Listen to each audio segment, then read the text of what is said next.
I went for some drinks and a jam session on or a debrief, if you will, on a book that me and Aaron B. both read. Long story short. Aaron B. and I. Aaron B. Now it's me and Aaron B. And order of importance, right? Anyway, so me and Aaron B., we went for drinks last night. Yeah. He's listening. What's up, Aaron B.? Is he though? He is. Okay. And I was sitting there and there's this birthday party. Yeah. 18th birthday party at the table over there. They got 15 people surrounding the table, and it's a girl's birthday party. And so there's all the girls on one side of the long rectangle table, okay, and then all the boys are on this side of the table. Okay. And there's about 6 boys there. Okay, we're talking about 18-year-olds. Yeah. Every single one of them had the exact same fucking stupid haircut. They all have that same haircut? It's like they perm their hair. The faded side. And then the tapered fade to the perm. The perm on top. Can I just say... This is like buying like bad 3-for-1 deals. 3 of shit is shit. You know what I mean? Yeah. If just because that's what allegedly is in style. Yeah. Like it still looks like shit. It still looks dumb. And I made a joke to Burke, and the waitress heard, and she just fucking started howling about these things. Like she think, oh my god, they all got the same haircut. It's so fucking stupid. Get a new haircut. Anyway, would you rather have that stupid haircut that I just described, or watch 1 second of The Big Bang Theory? Yeah, they're gonna have to double perm me. Welcome to Season 3 of Radical Apathy, a comedy podcast where 2 guys dive into pop culture and gaming with the same enthusiasm of a Marvel post-credit scene that reveals absolutely nothing. Tons of games and lists ahead, all while asking the question, why does it matter? Holy shit, Snacks. I literally fell asleep while reading that.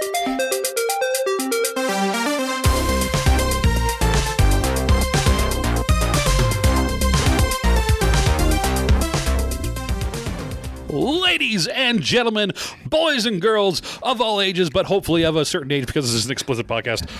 This is Radical Apathy. My name is Tanner. This man of a shape and size beside me is Corbin. Of shape and size. Of shape and considerable size. A shape and size. Yeah, just a shape and size. That's fair. I agree. Yeah. The haircuts look dumb. They look so bad. I agree. But here's the problem is we're being old men. We're being the crotchety old men from the Muppets.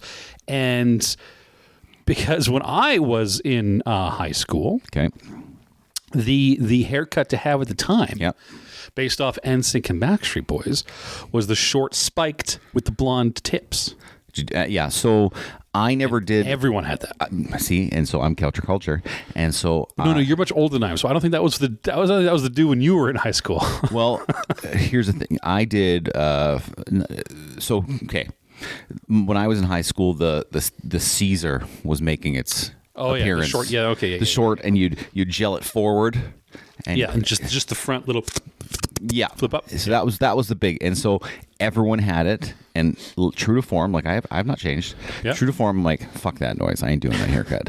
And so I grew my hair out. Yeah. I had like super long, like down to my chin hair everywhere, and then I topped that with blonde accents. Then you streaked it. Then I streaked it. I was like Zach Morris. So you brought the streaks in. Yeah, but back for my generation, the length. The undercut was a thing, so it was slightly undercut. Okay. Yeah, that was a thing in the 90s. Kind of like not Gone with the Wind. Zach Morris. Yeah, no, I was saying which Brad Pitt movie did he have that hair in?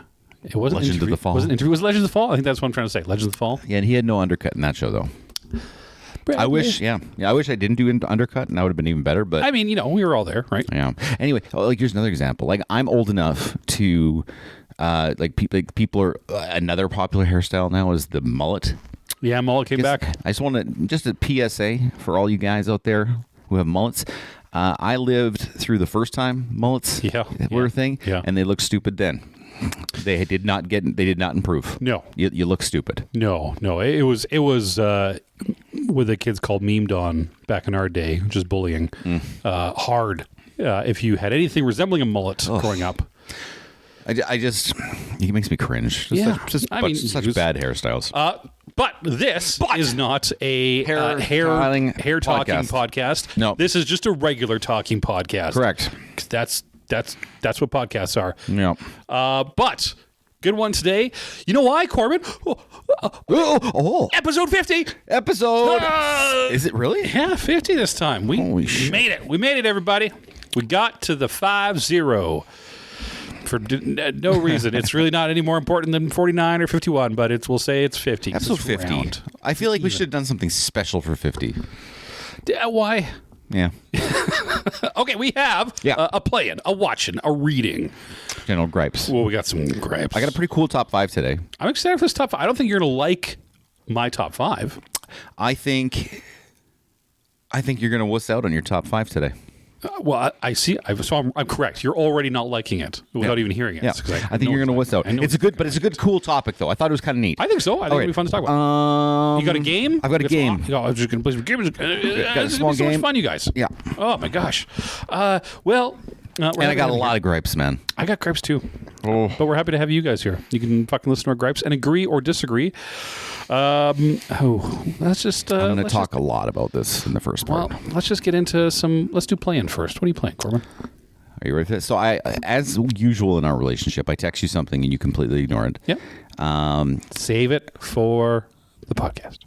So our relationship is don't tell each other anything ever. Like no interaction whatsoever, and then just trauma dump on each other. Because you're a black hole friend. Okay. What does that mean?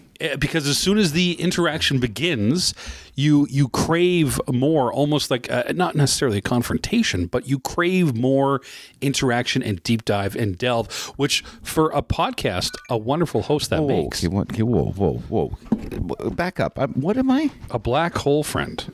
You're saying so I'm not good to be around? Is that what you're saying? Okay. See, now you're also the kind of friend that likes to take everything in a personal manner. No, a black sorry. Hole, see, here okay. A black hole friend. Yeah. Is a friend is in the title. It is someone who, once you start a conversation with, and this is a good thing, Corbin. Okay, most people when you start a conversation, you say, "Hey, I really liked that movie," and they say, "Oh, cool," and that's it. But not with Corbin. Corbin, when that gets that question, and you say... I'm going to stop you right there. See? I'm going to stop you right there. Last podcast, I told you about Fat Harv. Yeah. That's a black hole friend. It is, yes. I am not Fat Harv. Okay. I am not Fat Harv. Fat Harv and you know what, sir? Is a quasar friend. And how dare you, sir? Jeez, and see, he's the one that takes things personally. No. I told you about black hole friends last week. You just gave it a name, and you are now telling me I'm one of those when I am definitely not that. I gave you evidence from Fat Harv. Right.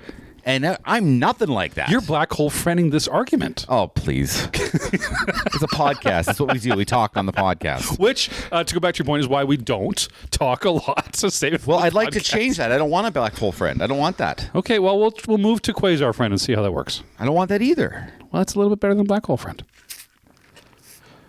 There's a lot sucking. What are you playing, Corbin? I sent you a text that you didn't respond to. That's true. And I said I got a new favorite board game. That's true. Did you even click the link? I did. Guys, here's the problem with board games for me. I don't have anyone to play them with. Yeah. Okay? Yeah. And what I mean by that is, like, I just don't got the time to get together with people. So there's surely people I can play a board game with. I kind of half play my other one with a group of friends on Saturdays when I'm free. But other than that, I don't got time. Okay? And so our good friend of the show, Kyle P. and me, we went for a lunch. A luncheon. A board game luncheon? No. Oh, okay. No, we went for a luncheon in the art of Chinese cuisine. Oh. Yeah. And then we walked down the street to our local board game shop. And he's like, dude, I got to show you this game. He goes, it's perfect for you. No, he likes it too, for himself. He goes, it's perfect for you. It's a solo player game, so you don't need anybody else. It's horror movie themed. Yep. And it's called Final Girl. The Final Girl. And it's Of which we've done a top 5. Yeah, it's a final girl game, and so long story short, you get the core box. It's like $25. Gives you all the stuff you need to play, but you have to buy a feature film, and they have 4 seasons now, or 4 series. Okay, and each series has 5 feature films in it, and the one the core box comes with is called Camp Happy Trails. They can't steal the IP directly. I can't say so directly, this is but their sure. version of Friday the 13th, and it's the there's no special rules for anything, just the regular rules. So it's the most pure and basic final girl game, and the box shows like a big VCR box, and it's the way it works. It's really cool. You magnetically take one side of the box off. Yeah. That's your map. You flip it over. You take magnetically the other side of the box off. That's your killer. Yeah. Have at it. And long story short, there's action cards you have. Okay. And you have a time meter. And all the cards in your hand you can do, but they cost time. There's like whether you roll well or you roll poorly, costs varying amounts of time, and so you start every round with 6 time. Okay, and so you can play as many as you want as long as you have the time to spend. Okay, Yeah.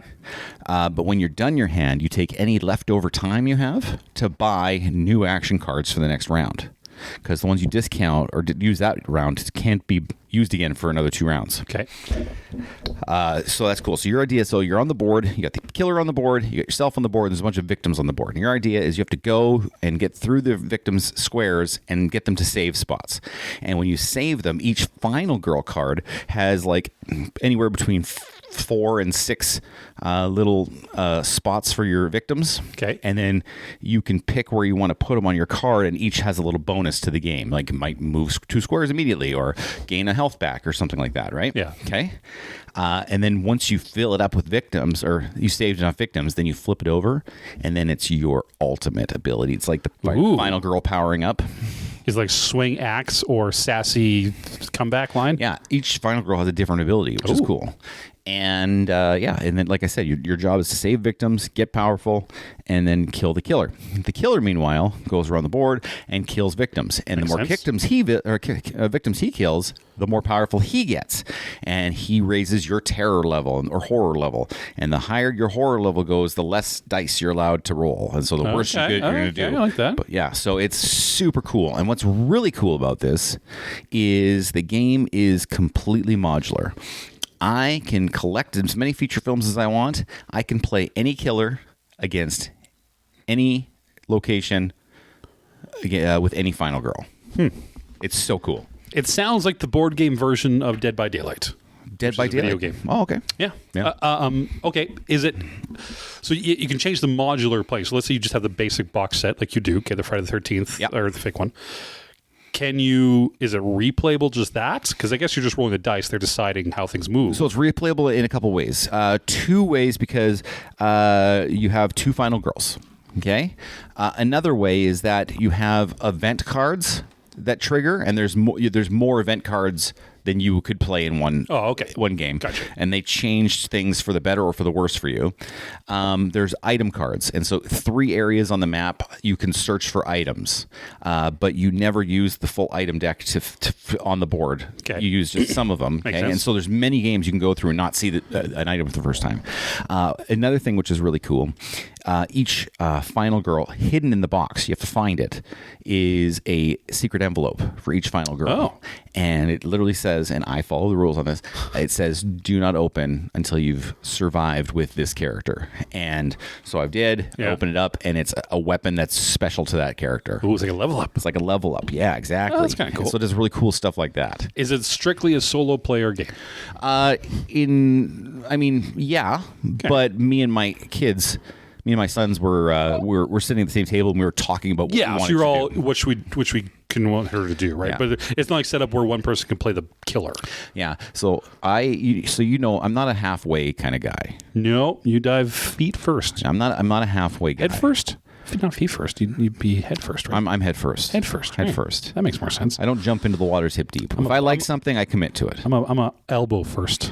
So that box right there, with the pig face killer man. Yeah, that's the Friday the 13th killer. Oh, okay. Anyway, inside that box is the first season feature films. and then there's really good play mats that kind of lay out everything how it's supposed to be, and all the miniatures and stuff.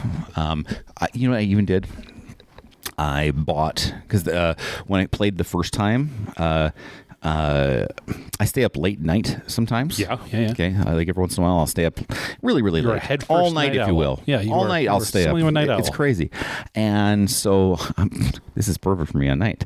So I just play it at night, and I just because I just need me. I don't need anybody else. Yeah.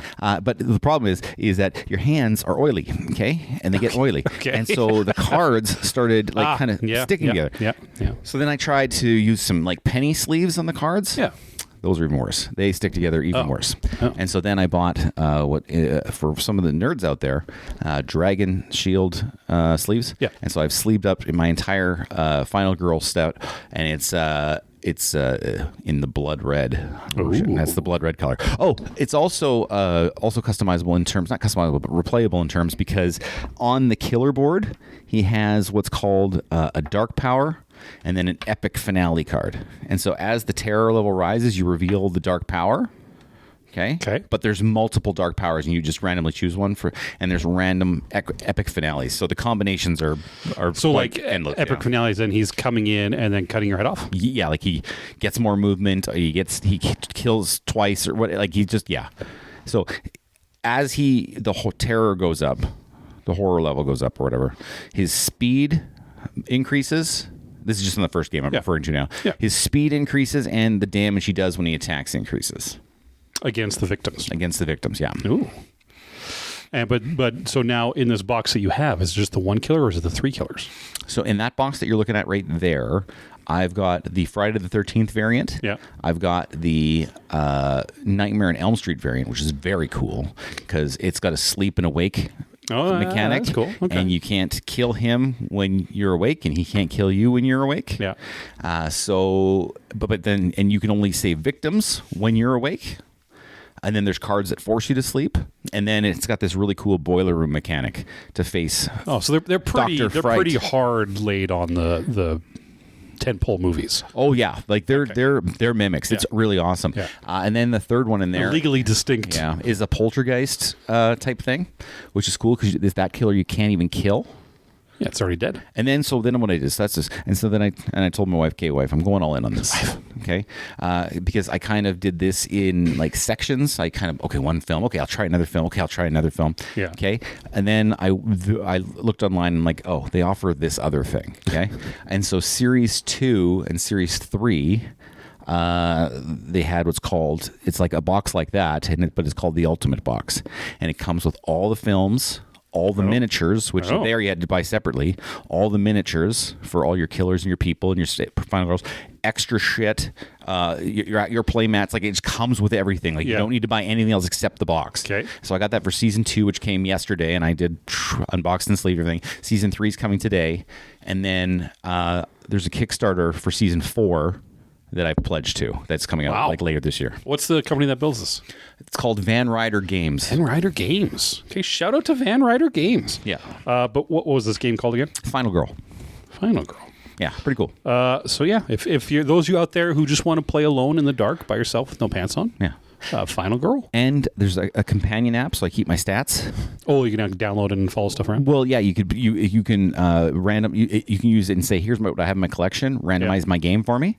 Oh, and that's kind of cool way to do it. And then you just add in, all you have to do the upkeep is basically add in how many saves, how many kills, and what cards you started with, like your event card, and your setup card. And then it'll be like, okay, and then you can go back and say, okay, so I do the best with Sheila against most of the people. Like I've won the most with Sheila. I've lost the most against Hans Hans the Butcher. Yeah. Like it tells you, and you do really good on this map or whatever. It'll tell you all your stats, which is kind of cool. Oh, that is cool. Yeah. Final Girl. It's a fun play-in, Corbin. And it's cheap. It's cheap. Like I said, the first. How much is the Ultimate Box? So the Ultimate Box, the Series 2 Ultimate Box. So actually, I'll tell you what the latest one is. Sure. Series 4 Ultimate Box I bought in for $199. It's cheaper than I thought it was going to be. Well, yeah, but you're getting, it's not, like, put it this way. If you get just the feature films, they're $30 Canadian. Okay. Does not come with minis. Oh, that's the whole point. It just comes with meeples. Okay, so no minis. This all comes with the minis. Yeah. Plus, you get all the extra features. Like there's like extra because they found that it's very hard, and so now they've just made mechanics to make it easier if you Streamlined, want. yeah. They, like I said, the mats come with one of the things. This one comes with like a dice tray, which is you need because it's like there's just so much stuff that they add in to make that value worth it. Very it's cool. really cool. Van Ryder Games. Yep. Not sponsored. Not sponsored. That's fun. Really, really good though. Cool. Yeah. That's a good one. Yeah. That's good what you're playing. That's a good what you're playing. I wanted to use my what you playing to talk about what's going on with High Guard. Yes, and let's just say that there's people out there that don't know what High Guard is. Oh, come on. You should tell us what it Wow. is. For the people at home who don't understand what High Guard is, you should tell them. Those people. Not I tell me. you. No, You I know should you. tell Yeah, them. no, I know you're. You into should this. tell them. You're 100% in this. So, back in December was the Video Game Awards. Jeff Keighley's Video Game Awards. Yeah. Which have Who arguably is Jeff Keighley? Why does he get nobody. to decide? I don't know why he gets. I don't know why he was like a host announcer man, and somehow he's pigeoned his way into basically being at the forefront of video game announcement and award ceremonies. You could have done that. Easily. Yeah. I chose not to. Yeah. Of course. But Jeff Keighley did it. So what has now become over the last few years, because E3 is gone, right? That used to be the big part for announcing video games, and now it's mostly done at the Video Game Awards. So a little bit of awards, and it's mostly video game trailers and that kind of thing. So and it's Jeff Keighley, so he's got a big controlling hand in it. So he does these awards, and to have your game spotlighted. Let me guess. They have to pay you. They got to pay a shit ton of money, like at least $1 million for a 30-second spot. Wow. For a video game trailer. So they make good money from doing this. So they do the whole thing, and he finished the awards ceremony, and he comes to his last, and just one more thing. You know how they do that? And that was Resident Evil, wasn't it? You would think it would be anything Okay. like that, but no, it was High Guard. Oh, okay. A game no one's heard about before. It was the world premiere trailer at the Video Game Awards, and High Guard was announced. But it's a big thing, right? And one more thing. Right? Yeah, one more thing. That's the Apple thing. That's your Halo. That's your big draw moment to say, oh, and by the way, That's what Steve Jobs did to announce all the big stuff. oh, one more thing. Yeah, here's a thing called an iPhone, right? Yeah. Like just that one big drop off. Yeah. So he goes, oh, and just one more thing, and everyone kind of goes, ooh, what's it going to be? And this is the Resident Evil drop. Is it a new Halo? Is it a new Fable? What are we going to get at? And he shows a trailer for High Guard by Wild Light Entertainment, a new video game studio. And what it turned out to be a very kind of stylish-y looking hero shooter, of which most people aren't big fans of. And it immediately began getting dunked on. Fucking immediately. For its placement, and just because it was just very much a bland, here's a hero shooter that you can play your heroes and go But fight nobody's each other. played it, so how do they know it's not awesome? Exactly, but it's the internet, right? And the hero shooter genre is relatively shit on, generally. Okay. So, and these are all, I mean, it's a new studio, but it's all people from like other big studios who've done big games before. So, names behind it, but they come in immediately to start being shit on. Immediately getting a review bombed. Yes, even though it's not out. The media takes up and I'm like, oh, fucking, did Jeff Keighley fuck over High Guard Studios? And, by putting it there intentionally. And he just liked the game, I guess, when he saw it and played it. So he chose to put it there. They didn't pay for it. He was just, I think he was friends with some people from Wildlight and said, okay, here you go. And gave him the spot, hoping it would What help studios them. was it in? It is a studio called Wildlight Entertainment. What's on their resume? Nothing. This is their first game. Okay, cool. Yeah. Ex-developers who did stuff like Titanfall and Apex Legends and other games. So they have pedigree. But this studio's first game. And Jeff Keighley liked it. So he just gave them the Here's What's Coming spot.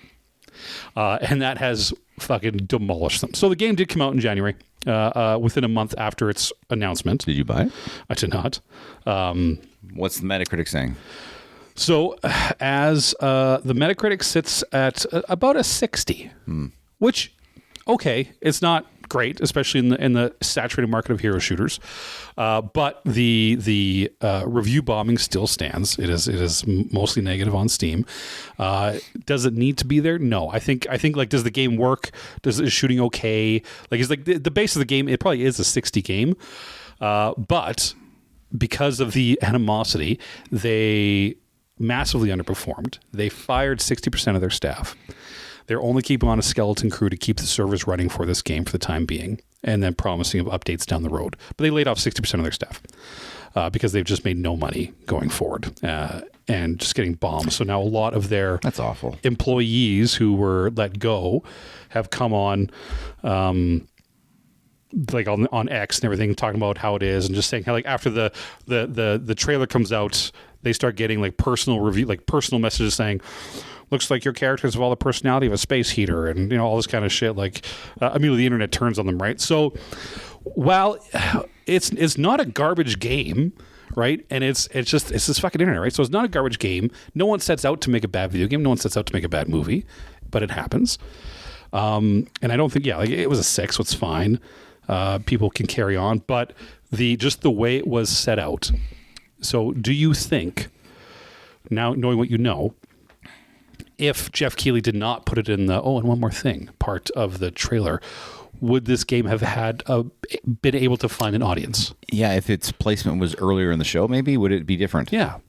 I think people are so stupid. I just fucking hate people. Yeah, they just they really turn, and now a bunch of people lost their jobs. I do think that. I think I think if they did it early and said, here's a new game coming, keep an eye out for it, it would have found a small audience. It wouldn't have been probably up across the world, but putting it in that spot, right, where people expect a Halo, they expect the new Resident Evil, they expect this. But then again, that's Keighley's fault, not the studio's fault. It absolutely. And Keighley gave it to them. He didn't even charge them. Yeah. So they failed dramatically. A bunch of people lost their jobs. Awesome. It was really too bad. I mean, I wasn't going to play the game. I kind of moved on past the hero shooter genre, and I think they're late to the game. Give me another example of a hero shooter. Overwatch, Marvel Rivals are the two biggest ones right now. Hero shooter. Technically, Team Fortress was kind of the OG. I don't even understand. Okay. So basically, it's just a 6v6 shooter game. Okay, gotcha. But you play you don't play a faceless. You play like a character. Gotcha. Who has like their own abilities and like the final girl. Yeah. And then that's it. But okay. I kind of feel bad. I feel like Jeff Keighley kind of fucked him there. But then the internet also went fucking apeshit over a game that wasn't released yet. Yeah, but that was. I just want to talk about how I heard. Great job, Jeff Keighley. Way to go, Jeff Keighley. Not sponsored. I'm not watching that game show next year. Fucking Jeff Keighley. What am I reading? What are you reading? Last week I kind of told you about the Alice Feeney books I was reading, and I've continued down that trend. The author of His and Her from the Netflix series. Yeah. And she just keeps proving that she's kind of like the queen of the female written thriller with twist endings. Okay. And she's kind of hitting twist endings. I feel bad because I don't remember exactly which books I talked about last time, or if I did have a book finished. But I know since I've read 3 of her books since I've started reading. Okay. And I should be able to remember. I'm wondering if I'm going to ruin the podcast for repeating myself. I don't remember if I talked about it last time. I'll catch you if you repeat it. Okay, it was called Beautiful Ugly. It was one of the books. Okay, and so first one I read, I'm like, holy shit, this needs to be a movie for sure because it's awesome. It was called Rock, Scissors, Paper. And then I read Beautiful Ugly, and very kind of drawn out story. I was kind of okay into it, and it was. And then the book ended, and I'm like, what? That was a dumb twist ending, and it felt very convenient to wrap up the way it did. I'm like, this is not good at all. And then there's like a chapter saying like, I had to put okay, here, I'll tell this story. Okay. Here's the story. Walk through. Okay, sorry. Spoilers ahead. This is going to spoil everybody. Spoilers ahead for the book. I feel bad because I know there's people that listen to this that read the books that I read. Well, then don't spoiler it. Anyway, okay. Or just skip ahead. Read Beautiful Ugly. Something happens at the end of the book that made me go back and look something up. Yeah. And you're like, holy shit. And it changes the whole way you look at the entire book. So, like, someone who's not... I'm not tooting my own horn, but someone who's not perceptive when they were reading For all this, you dumbos out there reading books. someone who's reading this book and is not perceptive to some of the things that they dropped, you would have been very, very... Is that good writing? Hear me out.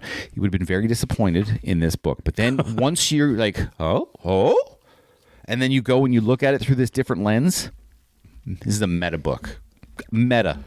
Okay, but the general audience, Yeah. I'm going to suggest don't do that. Yep. Now, is it smart writing to dig it so hard that only the really committed readers are going to identify this and have a change of heart about a book, where now the majority of people are going to be like, and move on? Two things that I would say about this. One, always take the shot instead of don't take any shot at all. And two, if you're an Alice Feeney fan, this should be a great conversation starter. Like because I reached out to someone who read the book, and I said, "This is what I got out of it. Did you?" And they're like, "Fuck no, I just thought it was a shitty book." And then so I told them what I thought, and they're like, "Holy shit." And it changed their complete perspective the second week. So we had that conversation starter.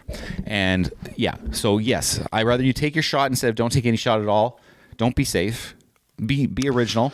And they did, and it worked out in the end. It took me a while to get there, but I got there. Okay. And it was really rewarding. The book is called Beautiful Ugly. Read Rock, Scissors, Paper first, then Beautiful Ugly, and then I finished one called Daisy Darker, and that was... but they're not in the series. Too much. I don't like too many books that have so much internal monologue, because nobody thinks the way someone writes internal monologue. Well, let me explain to you some of that last book, Corbin. Go. Is that internal monologue is actually the pig who got released at the front end of the book. Boom. Blew your mind. Boom. Now you love it. You're welcome. Boom. That's good. That's what I'm reading. What are you reading? I recently read a letter from Pliny the Younger, who's a Roman senator and a powerful man. Didn't you do this last week? No. Didn't you do a letter like this last week? Well, this is what I've been reading. You did a letter, though, last week like this. But it was different people, though. You're doing more letters. This is what I read. All right. Go ahead. You want to read it, the book first. Take the shot, Corbin. I'm going to take the shot. Pliny the Younger, a Roman senator. He was stood up by one of his dear friends, Septitius Clarius. Oh, that poor guy. To dinner. You never want a case of septititis. Septitius never showed up to dinner. Oh. So Pliny the Younger wrote him a letter to exacerbate the situation. And here it is. Okay, what was the last letter about? It was about... You can listen to the podcast and find out. No, Episode 49. it sounds similar. It was between the two, I don't ask me to remember the names, two warring factions. That's right. Okay, good. Yeah. This is between two buddies. Two buddies, and one didn't show up to dinner. Yeah. I thought of this. I said, oh, that's funny. For all those times Corbin went to movies with his family without Tanner. Or all those times when I've texted Tanner and he didn't fucking text me back. Yeah, so I said, here's maybe a letter that would send. Obviously, it'd been translated to English from our roman. Yeah. You are a petty fellow. You make an engagement to come to supper and then never appear. Justice shall be exacted. You shall reimburse me to the very last penny the expense I went to on your account. No small sum, let me tell you. Oh, and you have behaved cruelly, grudgingly, your friend. I had almost said yourself, and upon second thoughts, I do say so in this way. For how agreeably should we have spent the evening in laughing, trifling, and literary amusements. You may sup, I confess, at many places more splendidly, and nowhere with more unconstrained mirth, simplicity, and freedom, only to make the experiment. And if you do not ever after excuse yourself to your other friends to come to me, always put me off to go to them instead. Farewell. And I guess that means like, fuck you for ghosting me. Yeah. Friends off. Yeah. That's basically what it said. Yeah. Yeah. I hope when you dust off your other friends, you're also fucking thinking about how you dusted me off. Did he go down on you in a theater? You know, these guys are bitchy. They are bitchy. Fucking back these Romans. I like that you're finding these things. They're just bitchy Romans back then. What? I like that he was saying, like, you could have paid me back for this fucking dinner, asshole. And I just imagine him sitting at this big fucking Roman table, right? Just full of fucking succulent pigs and all the shit they would have had and all the grapes and shit. And he's just sitting there in his fucking loincloth being like, I got no friends. More grapes, please. No. Oh, yes. Grapes. What are we watching? I'm watching a couple things, man. Oh, go ahead. Are you ready? Yeah. Okay, again, I don't remember last time, but two things I'm going to mention. One, so I was listening to a Final Girl podcast about the game. Okay. And they're like, if you want a TV series that you should watch that gives you the creeps and it escalates in ways that you don't expect. Yeah.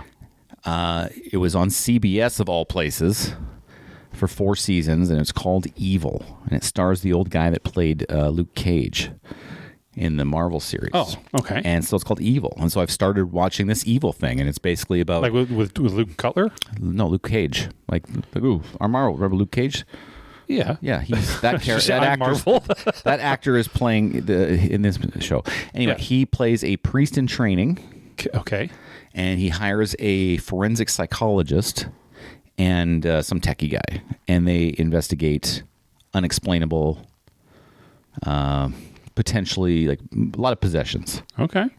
And they're trying to debunk or investigate and or prevent possessions, and it's really really creepy, like legit creepy for a TV show on Called CBS. Evil. Called Evil. Oh. 4 seasons. It's all wrapped up. That's part of the reason why I'm watching it, because I'm tired of all these 2-3 years between season shows. Yeah. And so I'm starting to watch Evil. It's pretty good. Yeah. So I'm not going to go more into that because I'm just in the beginning of it. I'm more excited to talk about this next one. And if I started talking about this last week, I apologize, but I don't think I did. Hit me with it. Devil's Playground. Nope. We didn't on talk about it. Netflix. I don't think so. I have previously, so this is also our good friend Kyle P's fault. God damn it, Kyle. He didn't tell me about this one, but he got me into the wonderful world of South Korean reality shows. Oh, yeah, with the spoons. With the spoons. Yeah, with the racist spoon show. Yeah, the fucking spoons. Yeah. Okay, this one's called Devil's Playground. It is first off, the production value is insane. They spend so much money on this show. Okay. It puts like Big Brother to shame because you have to stay in a house. Okay. And there is competitions. Okay? Okay. And there's penalties to not doing well. Okay? But it's completely different than what you're thinking. But first off, the house that they built for these people, it's 1,000 times better than any CBS Big Brother thing ever. Okay? Like they spend a lot of money. Okay? Second, this show is brilliant. It is very simple. Everyone starts with one piece. Okay? And a piece is the currency in the game. And the game is very simple. If you lose all your pieces, you're out. Okay? Okay. You can acquire pieces in any way you need to, except violence and theft. Okay. Okay? You can earn pieces by playing the games. Okay? And so the first game, they come in and... again, but they bring in like the smartest people they can find. Like that's what they're trying to bring in. Okay. The smartest Koreans they can find. And so they all got various pedigrees of brilliance. Okay. Yeah. And they bring them in. And the first game is basically a game of, what's it called? Murder. No. Werewolf? No. Piggly Wiggly?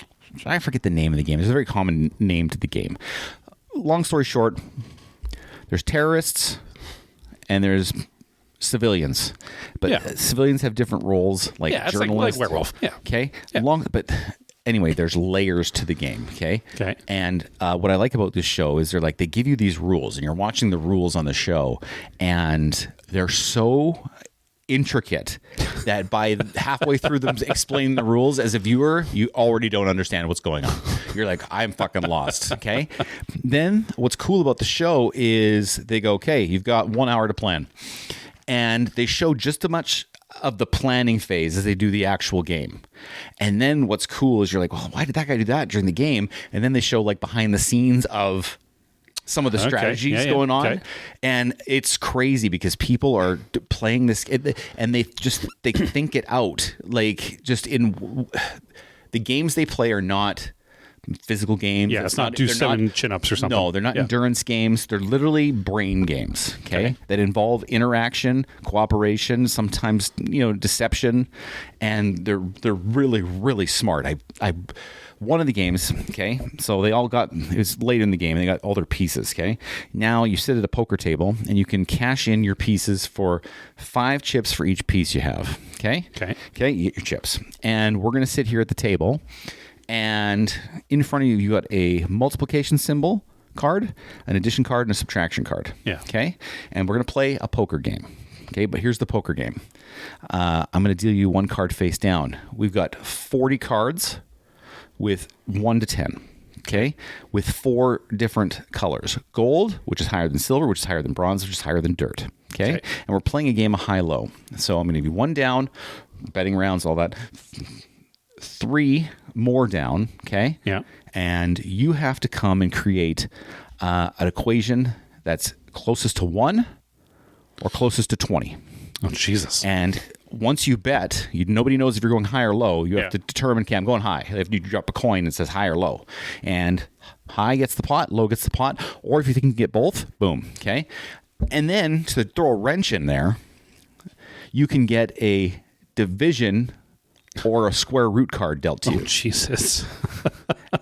And so you have to use all your cards. And so they're just doing math equations, like complex, not complex, but on the fly. Of them, on the fly. Yeah. Math to get down lowest to 1, or I don't even know how to do, like, I know what a square root is, right? 3 times 3 is, or 3 is the square root of 9. Yeah. But I don't know how to just get a square root. I just thought about that. I'm like, how do you just get a square root? 3 times 3 is 9. Right, but like if I got numbers and okay, I got a 10. Okay, what's the square root of 10? Fuck.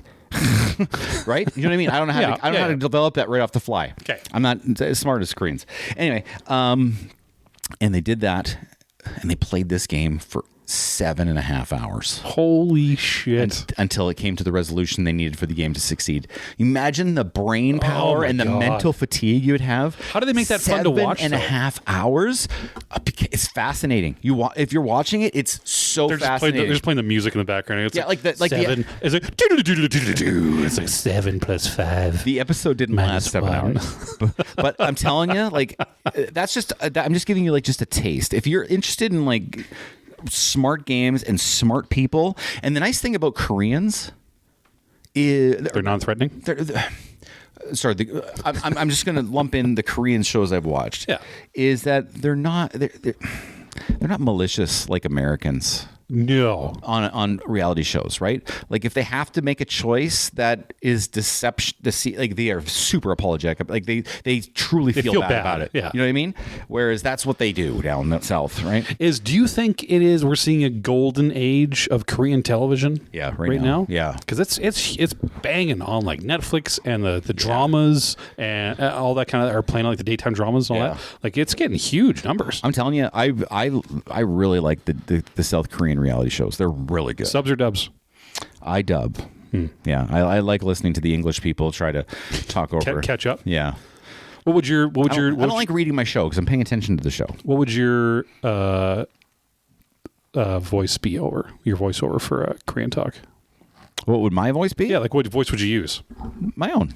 It'd be like a guy being like, and I'd be like, pass the salt. Whoa, pass the salt. No, they don't do that. No, it's actually good. It's actually good. Yeah, no, it's really good. There's 2 seasons. A 3rd season's about to come out. I've watched 1.5 seasons. A second one. I'll just really quickly. This is not. They play first game in. They played a giant, separated, intricate game of Scotland Yard. Remember the board game Scotland Yard? I do remember the board game. Yeah. So they played an intricate game of that Scotland Yard version, which was super cool. How many, like, when you say intricate, do you mean like they're playing on the board game or they're the pieces? Yeah, they're the piece. Yeah. So they're not on the board game, but they're split up into groups, like 3 groups. Yeah. And then you've got the actual bad guys, okay, who are trying to get around the board. Yeah. And then there's 2 corrupt cops hidden between the 3 groups. And so the corrupt cops are helping those 2, and everyone else is trying to catch both. Okay. And it's just like this. But again, they're locked in their rooms for their turns, and then they have to come out and talk about stuff, and they try to get information from each other. Oh, okay. And it's like, I'm like, this is so fascinating. It's so fascinating. And then what's cool is everything is a brain game. So this lady's sitting there, and she's got a couple pieces that she won, and she's looking at them. She's like, these are different shaped. Like, what the hell? And then she figured out they combine Put 'em into a together. puzzle. Yeah. And she had to figure out where she could use that puzzle and what that puzzle did. But like they give you notes. They just had to figure it out. Yeah, they just throw you down there and do it. And they got a bunch of stuff like that, which is so cool. It's not a. What's it on? It's not cheap. It's Netflix. Okay. It's not cheaply developed. It's really interesting. Yeah, no, the Korean TV is really pushing it off, guys. Devil's It's Playground, good. everyone. Devil's Playground. That's fun. Do you think you got the smarts to watch Devil's Playground? No. I would have lost me the hour fucking one. Yeah. 7 hour poker game with math. Yeah, that's way later. You're already invested by that point. All right, sorry, that was my long. The game's kind of short, so I went long on this. That's okay. Yeah. Yeah. They're literally sitting there listening to us. We can talk about whatever we want. That's right. But I. What are you watching? Watching. I want to talk about Iron Lung. My son went to Iron Lung the other night. I took him to. And? He said he enjoyed it. So. He said it was based on a video game, something about a lake of blood or something. So so it's a fun story. I heard it was a YouTuber that made it. Yeah, so there's also been a recent output of YouTuber movies. So popular YouTubers. And one I'm actually very excited coming in May for. Which one? It's called Obsession. Yes. By Curry Barker. And he already did one other one too that did okay. Curry Barker, no, this is his first feature film. He did a longer one that he put on his Netflix or his YouTube channel. Yeah, like he made his that own. was very good. Yes. Yeah. Because Markiplier did that as well for this. So Iron Lung was a video game, or is a video game. And the YouTuber Markiplier, or Markiplier. Plier? So Mark I Plier. Okay. Markiplier. Okay. Instead of multiplier, Markiplier. Okay. Or Mark Fishbach, if you want to get nasty. Okay. So very popular YouTuber. So you went to the mill on this and watched it? Lots of Let's Plays on the YouTubes. So he started doing what most YouTubers do. Millions and millions of people watch their stuff. He made his own little small indie films with his friends. Yeah, for sure. And did well and had good reaction to it. So he played this Iron Lung on his YouTube channel. Have you played Iron Lung? I have played Iron Lung. Okay. And it's an indie developer. It's a single guy made the game. Like it's an indie game. It's a fun story and it's a kind of nice gameplay loop. But Markiplier really liked it, so he went to the guy and got the rights from him, and he's completely self-funded this movie. That's awesome. Didn't Patreon, didn't ask his fans for cash. He literally funded it all of his own money, start to finish. How much did it cost? I don't know. He directed it. I think it was around 30 million. Okay. Between, I want to say 17, probably about 30 million, 28, 30 million. No, sorry. It was 14 million because he didn't pay 30 million because he didn't do any marketing. Mm-hmm. So he funded the whole movie. He directed it. He stars in it. And it's we'll get through it. It's some people this might have been an issue for. Like me, I would have been far too self-involved to do something like that, to direct and self-star.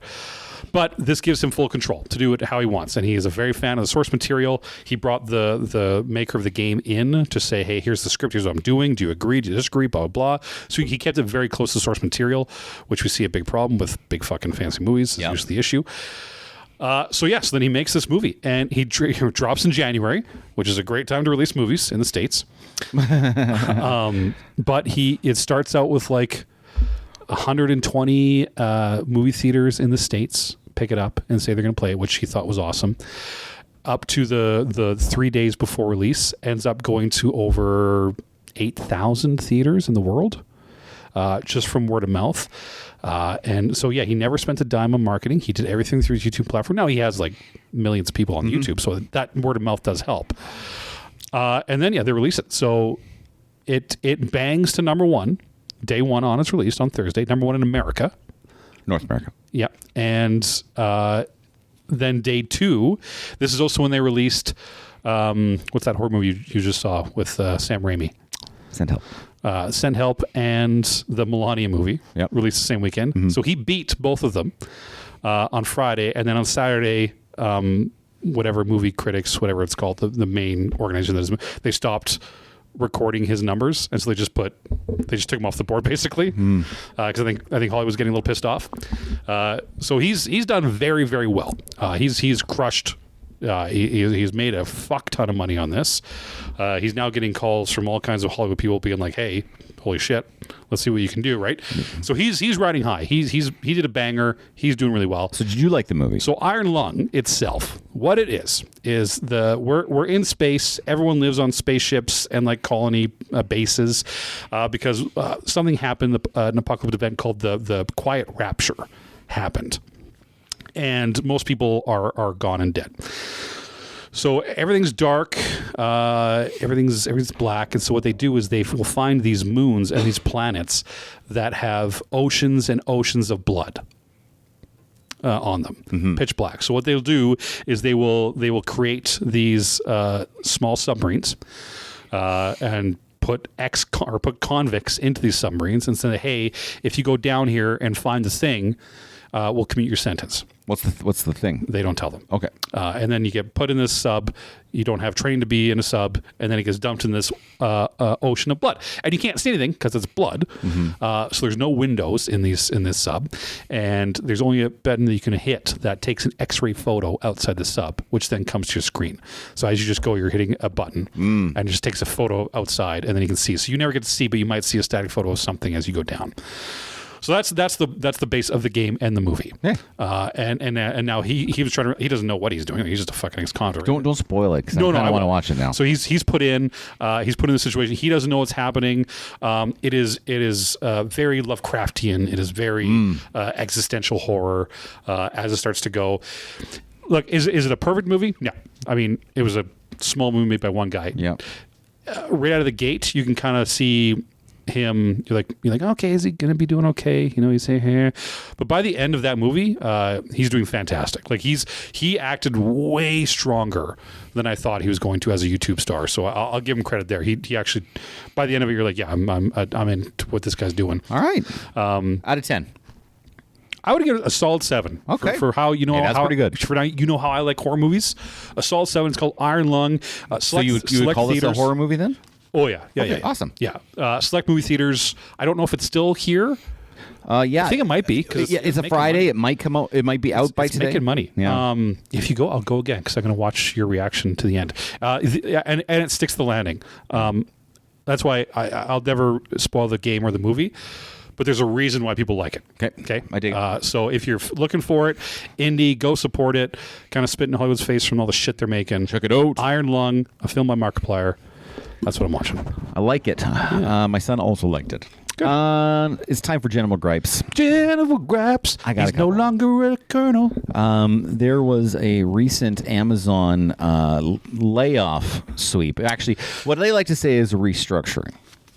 A restructuring. Yeah, a 16,000 restructuring reduction. That'll do it. And I just want to say this. If you have to lay off 16,000 people to do a restructuring, you should probably fire the fucking guy who did the structuring.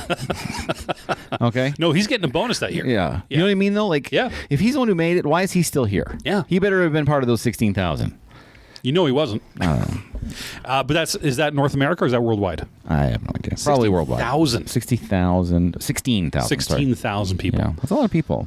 And it's weird because, I mean, here where we live, we're getting a distribution center or a fulfillment center being built. Yeah. Being built. It'll be done hopefully within the next year. It looks pretty good. Like they have a backup one built already deep north. Oh. Yeah. So they're moving. I like the idea of getting stuff faster. Yeah. I mean, I've gotten stuff within the day. I've never had same day service before. Yeah. Have had next day service though, pretty reliably, which is nice. It's doing pretty good. I mean, a lot of people need to die, and children in Africa don't get to eat, but I get my new socks within a day, which is nice. Oh, what do you got? Can we take a moment to talk about Karen 1 out of 5 reviews? Yeah, please. So I will go on the record saying I hate Karens. Yeah, but my wife and I were going to Cuba. We're not anymore. Yeah, because of obvious reasons. So we re-switched to Cabo in Mexico. So, but we're kind of in a scramble because we had this all booked. We're like, fucking airplanes. Okay, so we rebooked, and we're kind of scrambling now to locate a new all-inclusive to go to. I'm just talking beach and rum and no one talking to me. Love it. It'd be great. Give me a hammock. It's a hammock. as it's pronounced in somewhere.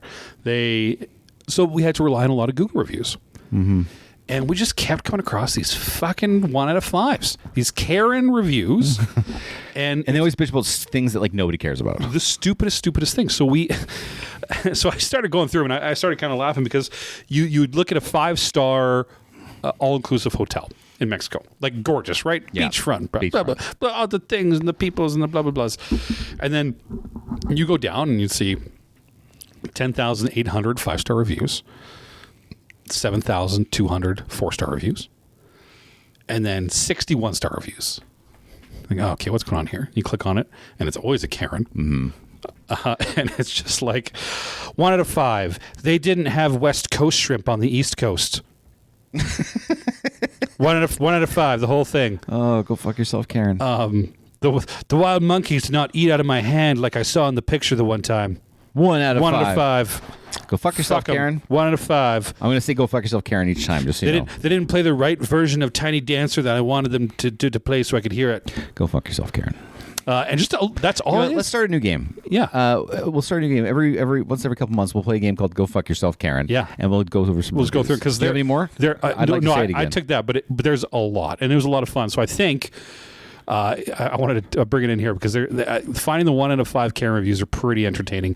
So they're lambasting an entire resort and people simply because they played the wrong fucking Tiny Dancer. And a monkey that they had nothing to do with wouldn't eat out of your hand. Yeah. They didn't blame the monkey. No. Go fuck. Mate, did you ever think your fucking disgusting hand, Karen, was kind of gross? I don't want to eat out of your hand. The animal either. was like, I'm not touching this person. Yeah. I'm not going anywhere. What if that animal's like, nope? Yeah. No. Not going near you. Fuck you, lady. Oh God. So I got a laugh out of that. The kids the other night with the haircuts. Yeah. So again, 18-year-old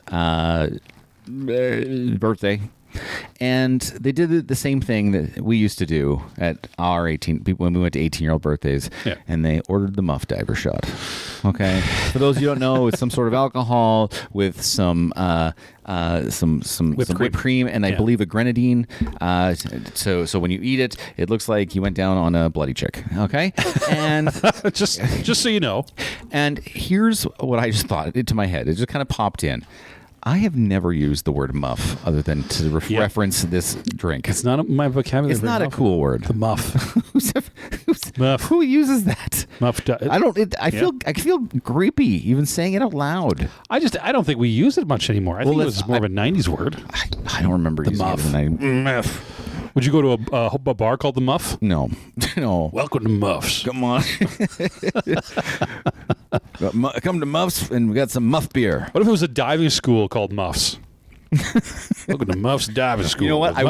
You know what? Honestly, I would go to that place. You could use if there was a diving school named Muff's Divers. Is that $1 million idea? Oh my God! Did we just win life? Did we just come to our own business? We're gonna quit podcast and go do that. Muff's Diving School. Welcome to Muff's Divers. If we don't name the episode Muff's Diving School, I don't know what we're doing here. I just don't know. Oh, that's good.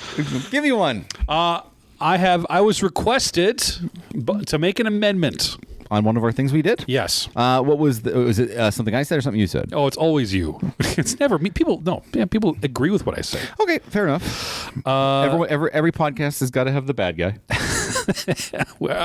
Okay. A very long-term listener, Sid. We talked about Sid before.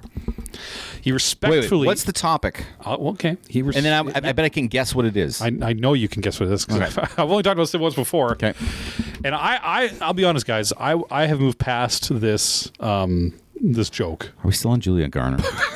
But are we still? The people want to talk. I don't know why. I've moved on.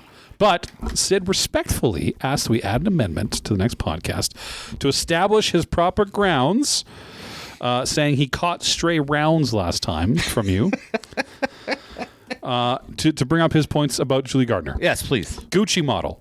Okay. Check. Okay. Vogue spreadsheet recipient. Mm-hmm. Check. Mm-hmm. Hot silver surfer chick. Check. I think I already addressed that. These are his. Okay. He says the planet Earth at large would see her as a beautiful woman. He is saying her beauty is objectively positive. Okay. So if you want me to throw that out there. Okay. Can I respond to? I hope you do. What's this gentleman's name? Just so I know who I'm talking Sid. to. Sid. Let me just inform you of some things. Okay. When's the last time you saw?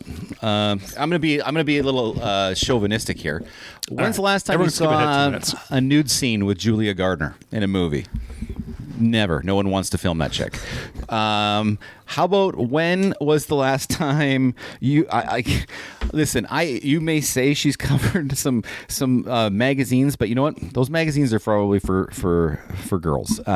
She's not on the cover of any of the guy magazines. She's not on. I don't know what they are now, but what's a guy Our Days Our Days Maxim, she never would be on the cover. Maxim of that. still a thing? I don't know, but if it is, guess what? She's not on. She's not on Maxim. She's not on FHM. Okay? FHM. Like, it's like that she's just not there. Okay? And guess what? Nobody casts Julia Garner as the love interest in their movies. I'll just go over the last 3. No love interest in Silver Surfer. And no, that was disgusting from toe to head, that whole scene. No love interest really in her werewolf movie, and no love interest in Weapons. In fact, she's so goddamn lonely in Weapons. she was so gross. Oh God, Sid, open your goddamn eyes. Stop being a Karen. Maxim exists as a website, Okay. but no longer as a Can you magazine. search Julia Garner Maxim? I can try. I'm just confident right now. Is what I'm saying. We'll find out. Page not found. And Sid, the defense rests their case. Well, I respect Sid though for bringing his case up here, and Sid, we'll have you on the podcast at some point because I want this to be face to face. Let me tell you why I love Sid. Okay, Yeah. Sid, would you like to know why I love you? It's because somebody in the male community has to take a hit for everybody else that's trying to go for the hotties. You know, someone's got to take the ugly friend. I'm glad it's you. Someone's got to be the muff diver. Someone's got to be the muff diver. It's Sid. Thanks, Sid. Thanks, Sid. Okay. Okay. I'm just going to come out and say it. Okay. But the faces that guitarists make when they're performing a concert is kind of stupid, right?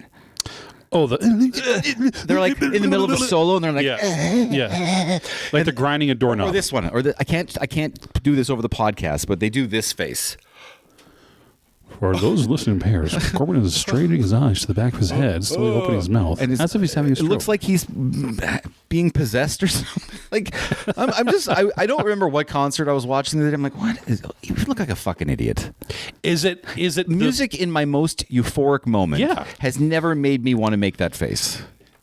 Is it? Have you never? Maybe you just haven't had enough. But do you play music? I used to be a guitarist, yes. And you sing. You sing quite well. I've been there. Okay. I don't. But you didn't go euphoric. You feel euphoric when singing. I didn't go euphoric. No. Yeah, It's part of the show, right? Like you're just putting on a show. People, I think generally people like that. They like to see the playing the guitar makes me come. Like they want to see that. I don't know. It's a bit much nowadays. Like in the 80s, 70s. Yeah, hair metal. It's 2020. It's part of the hair metal scene, right? I think or any the guitarist, punk scene where they're just banging their heads because they're angry. Yeah. But if I'm watching like George Strait sing the Blue Chair, I don't think he should be doing it. And let me double down on what you just said. I am not a country music fan. I know. And I was driving home the other day, and the Rascal Flatts version of "Life Is a Highway" came on. Can anything be more objectively awful than the original? It's like twanging is so fucking awful. It's just not music to me. Like, I don't know how you can. What is wrong with your voice and your singing? If the Spice Girls can sing and lose their accent, then so can you. Okay? Have you ever heard Barry Spice talk? She's ineligible. If she can sing and lose her accent, whatever you're doing is wrong. Do you know why they lose their accent? Fun story. So when you sing, your vocal cords resonate in such a way that it doesn't allow your voice to maintain its timbre, which brings out your accents. So that's why when people who have awful fucking voices, like Adele, who sounds like a meat grinder in a fucking processing plant when she talks. Adele's voice sounds like Julia Garner's face. That's good. But she sings like a heavenly angel because your vocal cord shaking. You can't make an accent sound unless you intentionally do it, Which drives me so that's why it is intentional. And I'll give you an example. The South Park boys, Yep. Team America, Yeah. right? They have a lot of songs, and those guys are fucking don't have an accent. They sound like California boys, right? But when they sing their country songs, they go, "What would you do if someone told you to fight for freedom?" Like they intentionally put it on so much more, which infuriates me even more. Yeah. That you take a beloved Canadian classic and just fucking butcher it with that nonsense. Yeah. I don't know. Rascal Flats. I got mad anyway. Definitely Rascals. And then I thought, I was driving and I'm like, oh, this is so stupid. Oh, I bet you Tanner likes. More like Rascal B Flats because they're bad singers. Yeah. Yeah, got them. Okay, go ahead. What do you got? I've been taking up the airtime here. What? Okay. Oh, yeah. The 45 slide, Corbin. The 45 slide. The 45 slide is what I'm going to call it from now on. Okay. These fucking people, when they cross the street. I got a crossing the street one. Are you seriously? Yeah. Oh, do we do a thing where we Oh, we might. Hold on. What is okay. it? What is it? What's yours? So the 45 slide is when people cross the street, but they don't cross the street.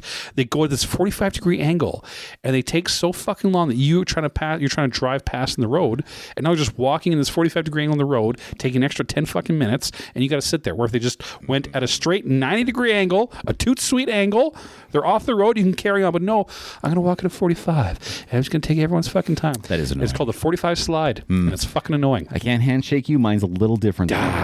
But we both had a crossing one. That's fun. Yeah, mine was. I'm tired. These fucking. So I live in an area where there's a high school, and these kids go to school in the morning, and we've got the buttons, and they light up the crosswalks, and everyone stops. These fucking kids, they push the buttons, and they don't bother to even look at the cars. Yeah. What if someone doesn't see? For whatever reason, there's bad drivers out there. Yeah. They don't even bother to look to make sure. They trust the button. They trust the fucking button. Yeah. And I rolled down the window. I go, "What the fuck are you doing?" and I'm like, "At least look." Like, and he didn't. Fucking kid. You know how kids are. Fuck. I was so I mad. don't know. Anyway, those are our. That was my thing. Yeah. Okay. Well, at least they're Kids crossing not at 90 looking degree though. in cross. Yeah. And if they did that at the same time, Yeah, and then they do a 45 slide on top of that. Oh, if they did, those I'd be fuckers. doubly angry. Hey, it's the Olympics. It is winter though. We are, winter. We are a Canadian-based podcast. In Canada. And have you watched any Olympics? Bits and bobs. Why is figure skating on 24/7? People, that's Why all they is- talked about too. why- Like it worked. Like, have you watched figure skating? I was like, no. They're like, oh well, so It's all that they've shown has been fucking figure skating. Yeah. I watched like 3 days. Like I turned on the Olympics 3 different times in the day. Yeah. And they played 3 different repeats of the same figure skating competition. I'm not fucking around. I'm like, what are we doing? Why the fuck? because they have something every day. There is something happening. I wrote it down.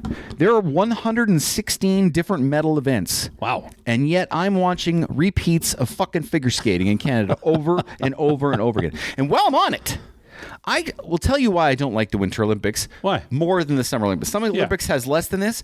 I like timed, measured, achievable events. I do not like judged sports. I think they're bullshit. Listen, the ski jump, for instance. Yes, yeah. Listen, if I'm in the ski jump, what I want to do is go the farthest. I want to know, if I'm watching, I want to know who's the farthest Is that ski not how you jumper. win? That's not how you win. I thought that's how you won. No. You Really? are judged by your form. Not by how far you go. Your I thought it's how form- far you can go. How you're judged by your form and how your landing looks. That's it. Yeah, I don't give a fuck what your landing looks. No, go as far as you can. It should be how far can you jump, Yeah. and it only counts if you land. Yeah, you can't crash. If you crash, it doesn't You're count. out. Yeah. Who is the farthest ski jumper? And if this is not what we're measuring, what the fuck are we doing? Who cares about what they look like? Who gives a fuck? If they land and they go far, I want to shoot you off a ramp and have you go as far in the world as possible down a mountain. I also was incredibly shocked. This, okay, for those, listen, I'm not a hater. Okay, listen, you know me personally. I do know you. I'm a liberal.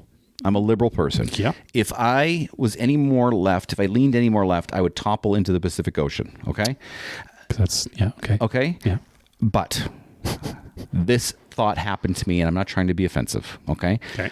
I was watching one of the 3 broadcasts of figure skating the other day, and I genuinely got shocked when the pair that skated in the mixed event kissed afterwards. I'm like, oh, he's not gay. But were they European? Because Europeans do that. American. Oh, the Americans. And they married each other. Then? Or were they already married? They were already married at this point. Let me ask you a question, Corbin. Yeah. Like genuine surprise. Go ahead. If you were an Olympic figure skater, which I wouldn't or be. medalist, let's just say you were an Olympic player. Okay. Could you, which I assume you're spending your whole life is to do that, right? Your whole life is to do that. Yeah. Could you do that much effort and practice and everything all with your wife? Like, could you every day, every training, all the heart and anger and sweat and tears that go into that kind of training to be an Olympian? Could you do with a spouse? I actually would be more invested if it was with my spouse. Like, I think there'd be more frustrating moments. Sure. Or annoyances. Yeah. Probably on her part more than mine. Probably, yeah. Okay. But I could tell you if you want, because if anything, I'm a competitor and I want to win shit. Yeah. So I want to win. And so I would want to build with my wife. So I would be way more invested. Is Dal a winner? Is she super competitive? Sorry, my radio cut out. I don't know. Sorry. I don't know the answer to that because I don't think we've really crossed that bridge that hard. I think as objectively as this would be a painful thing to do with your spouse, I think we would do it because my wife is one of the most competitive people I've ever met. Can I tell you? Sure. Your wife. I'm sneaky scared of your wife. Yeah, most people are. Like, just a little sneaky scared. Yeah. Like, I don't like, because I'm so free flowing with you, but when I'm around your wife, I walk on eggshells a bit because I really have a concerted effort. Like, I don't want to make this person angry at me. and I don't mean that as an insult by any means. It just in my brain, I'm like, I don't want to make this person mad at me because I know if I do, I'm not going to win this argument. No, she will come prepared. She'll come prepared, and she'll just beat me. Yeah, like the game recognizes game. Yeah, and I just recognize that she's gonna outdo me because you're also not one to walk into an argument unprepared. No. Yeah, no, I don't. We don't argue a lot. Like we generally really have a really good friendship and loving life. When arguments do arrive, it's over gaming. It better be in something that I know a lot about, because if it's not, I'm not going to win. Yeah, I guess that's a better way of phrasing what I'm saying. Yeah, it better be something that I really know what I'm talking about. I know my shit. Because she is going to come to me with facts and dates. Yeah. And statistics. And awareness. And affidavit witness statements. Yeah. That I'm just not going to have. Yeah. Potential like video footage. You're like, what the hell did you get that from? That's crazy. Yeah. So again, I don't mean that as an insult. I'm just like, you know what? This girl scares me a little bit because she's super, super smart. Yeah. So. Yeah. She's and competitive. Yeah. We got kicked off a train in Europe because of our competitiveness. Monopoly. Long story. Gotcha. I lastly have. Yeah. If you could eliminate one thing from your daily routine, what would it be and why? And you can't say work. Can I kind of subvert the game a little bit? I assume nothing else. One thing I could eliminate from my daily routine would be that I didn't have one. I don't really have one, and so if I had the commitment to have one, that's what I would do. I would delete the fact that I don't have one so I could have one. I see. Let me give you an answer. Okay. One of my answers. Okay. Showering. Oh, no. Okay, go ahead. No, that's it. Like if I could eliminate it from the daily routine that I have of showering, Yeah. I would. So like assuming not saying I wouldn't be clean. Like let's say there's a magic pill that I walk through or take and I'm shower clean. Yeah. But if I could remove the process of having the shower dry, blah blah blah, like taking away that 10-15 minutes, Yeah. I would do it.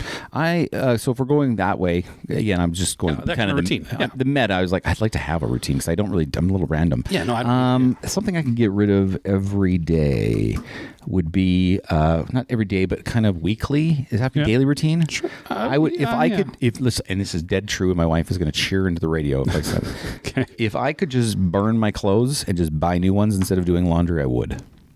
Gotcha. I don't like, and it's not even doing the laundry; it's the folding and putting away putting part away of of laundry. laundry is the pain in the I'm ass. really bad at folding and putting away.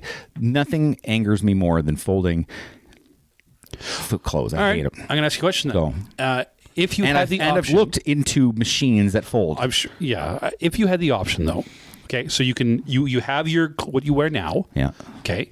And you can just live this life. You have your clothes, you go buy whatever you want, you have to wash it, you hang it dry. What you have right now, an adult human life. Or you get the one set of clothes, you choose what it is, but that one set, and every morning it is there hanging in your closet. I knew. That exact set, but it been cleaned. fresh cleaned. Yeah, hanging there every day. option B. But that is now what you're wearing for the rest of your life forever. Option B. You would, eh? Yeah. See, I think you'd do really well in like a Star Trek where everyone just wears the same fucking one jumpsuit. Yeah, I don't care. Yeah.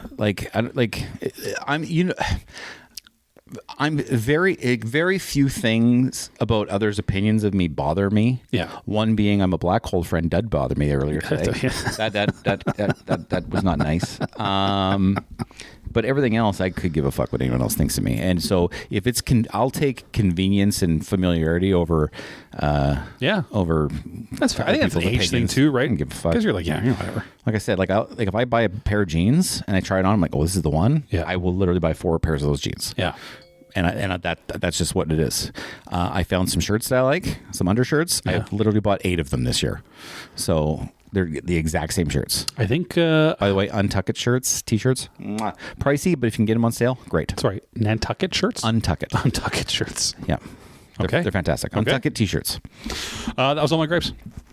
I got one last one. This is going back, again, I had a lot of gripes leading out of this meeting with Aaron B last night. Apparently. So he ordered wings. And he's like, well, which kind of wings should I get? And I look at the list. And then it just reminded me, like, these fucking lazy cunt restaurants that put popcorn flavors as wings. Yeah. I'm yeah, offended by that. yeah. Anyone, I'm telling you, okay, and you know what? I'm sure Sid is going to have a problem with this. I'm just guessing Sid will have a problem with this. Anyway, anybody who orders dill pickle fucking wings, get your fucking head checked. Like you're just wasting your wings. Go get a real sauce. Or a real Are you against all dry sauces? No, I'm against popcorn seasonings sauces? as wing flavors. Yeah. It's lazy. It's a shortcut that these places have taken. And you know how much money they save on sauce by giving you just 5 cent flavor packeting? Flavor packeting? Yeah. Like, fuck off. Yeah. Anyway, that was my last gripe. Oh, so good. I've got one more thing to ask you. It's not a gripe, though. Okay. But it came into my head late last night. And it's about the potentially the first and maybe only Radical Apathy road trip. Radical Apathy road trip. Roading on a trip to Rhodes. I'm going to say 2 kind of words to you. And I want your first honest reaction. Okay, hold on. Go ahead. It's a title, basically. Gen Con. Ooh, yeah. Tell the folks what Gen Con is. Gen Con is started in 83. Check you out. And it actually started in Canada, believe it or not. I did not believe that.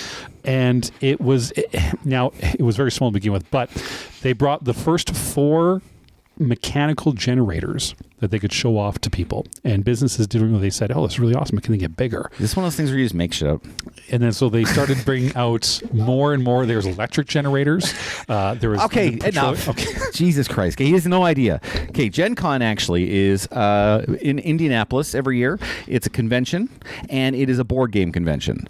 And a Dungeons and Dragons convention, Corbin. There's Dungeons and Dragons there. There's HeroClix there. Yep. There's a Final Girl there. But you can go, and all the exhibitors bring their next prototype of their next big game. Yeah. A lot of them have like promo figures or elements, game mechanics that you can get at their booths for purchase or for giveaway. And then you can go and you literally get to play with like the world who goes there in any game you want. Yeah. I think that would be a really fun. I think that'd be a blast. I'm just saying. I just want to put it on your radar. Should we go to Gen Con? And well, you know what? You tell us. Do you want us to go and film some things and take some things back? I think for it's you? in September. It is in the fall. Yeah. So let us know, folks, what you think or like and do, and maybe we'll. Well, no, I'm asking you. Is that something that would I'd interest you? 100% go. Yeah? Yeah. Should we go to Gen Con? Yeah. Boom. I like that question. And if there's anyone out there who wants to go to Gen Con with us, come on. Yeah. Except no Julia Garner. We're not bringing her. I would laugh if they had her there for some reason. Yeah. Guest appearance of Julia Garner. All right, it's time for our top 5.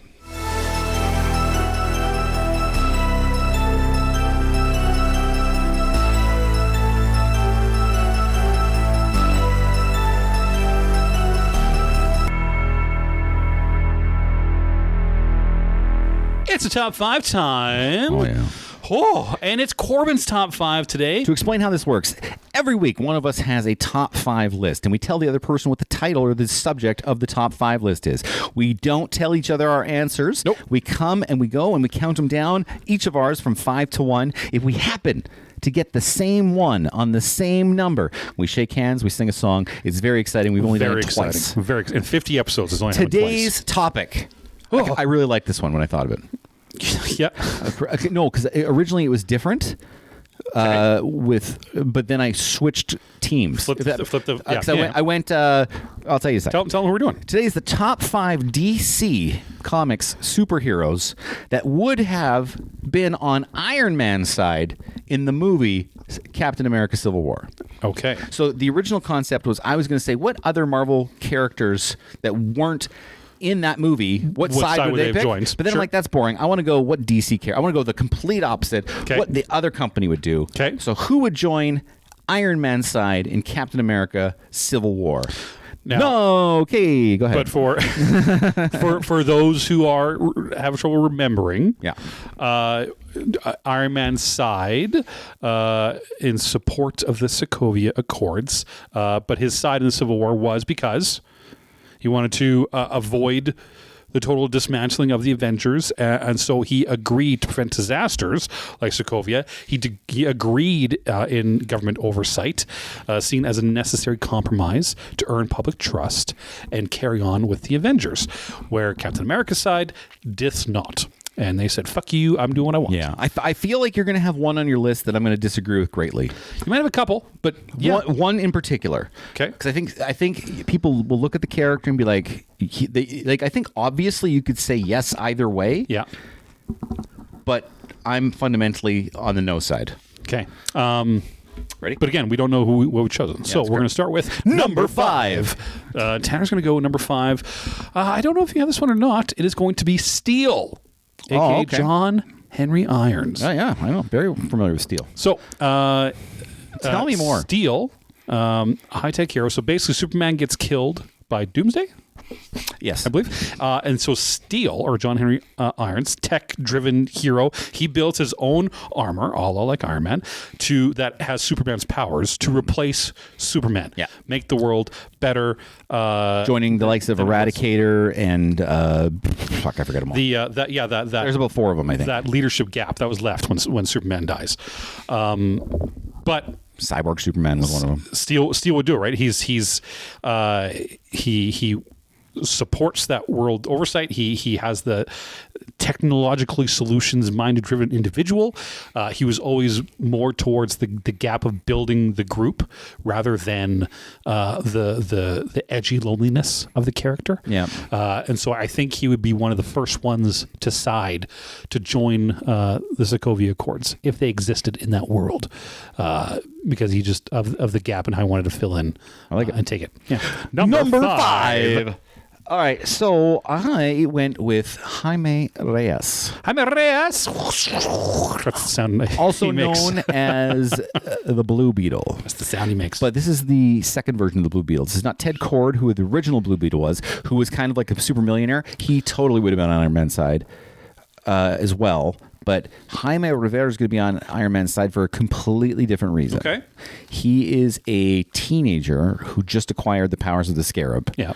And he is scared shitless because he doesn't know how to control it. He doesn't know what to do. Right. And so... I love Spider-Man. No. Spider-Man could very much control his powers. But I mean, Jaime a youth being drawn into yeah. So I think just structure and someone telling him what to do and just having complete, like, he would welcome someone reining him in. I think so. To help control his direction. Give him direction, help him control his powers. That. Okay. Iron Man's the side for sure. Jaime Reyes, the Blue Beetle. And that was the character of the Blue Beetle TV show movie they did. The movie was. It was Jaime Reyes. The character was a little different because he wasn't as scared as the character. But yeah. Number 4, I took Michael Holt's Mr. Terrific. Oh, okay. Because I think he would. So, as one of the smartest men in the world, he obviously believes in the solving of systemic problems using his technology, his intellect, his structured oversight, his infrastructure. At the end of the Superman movie, right? He's rebuilding Metropolis. As we do. So I think being put into that decision, he would be the one to say, yes, okay, let's, as the group, go forward using the funds of the government, everything to rebuild, partake, and kind of drive that forward, right? A lot of the mindset comes from these characters like Iron Man. They're like, okay, how do we shield the Earth? Right, kind of more the big picture thing, rather than the center problem. So I think he'd be quick to join. I like it. Number 4, a character who I desperately want to be in a movie. Zatanna. Zatanna Zatara. She is basically the Doctor Strange equivalent. Magician lady. Yeah. In the comic books, all her spells are backwards. They're spelled backwards. It's just like hey, here, like build me a bridge, and it's just build me a bridge backwards. Her and Constantine kiss sometimes, right? Her and Constantine have had some interludes, if you will. Yeah. But Constantine's kind of hard to deal with. His own thing. Zatanna, and the only reason I put her, Constantine would not be on this list. Oh, hell no. Hell no. The reason why I picked Zatanna is because of one specific event. And that was, I believe it was 2004's Identity Crisis, written by Brad Meltzer. One of the best books I've read in DC Comics lore. Yeah. And what happened in that is a villain, a very dangerous and deranged villain, brutally attacked the elongated man's wife, Sue Dibney. Okay? And to subdue that guy, there's like a league within the Justice League group, and there's 7 of them. I think it included Green Arrow, Hawkman, Zatanna. Fuck, I don't remember the rest. Anyway, there's 7 of them. Okay. And they voted to secretly, and the others didn't know, magically wipe this guy's mind and make him subdued and not dangerous. Okay. And so then it turned him into Dr. Light's now persona of like a bumbling villain because he's not smart enough, he's not dangerous enough, he's just a bumbling villain, where before he was a brutal maniac. Yeah. And so they did that secretly, but Batman found out. As he does.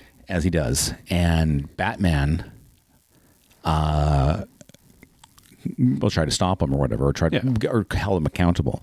And so they voted again. And in a 4-3 vote, they magically wiped Batman's memory of it.